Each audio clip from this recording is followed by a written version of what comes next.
В режиме онлайн жители Коми отныне могут выразить особую благодарность, пожалуй, главным героям нашего Отечества, ветеранам войны.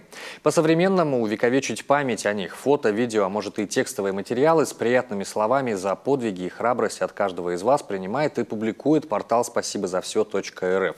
Всероссийский портал организован в честь 75-летия Победы. Совет ветеранов Коми уже заявил о всяческой поддержке этой инициативы. Сегодня это одна из основных организаций, которая занимается увековечиванием памяти о ветеранах реальными делами и действиями. Мы написали грант, выиграли энную сумму 70 тысяч, и все деньги потратили на благоустройство могил ветеранов Великой Отечественной войны и ветеранов боевых действий, побывав в двух районах – в Усть-Вымском районе и Карткиросском районе. Мы 14 могил подняли, памятники поставили, покрасили, звездочки сделали. В общем, благоустроили очень все хорошо.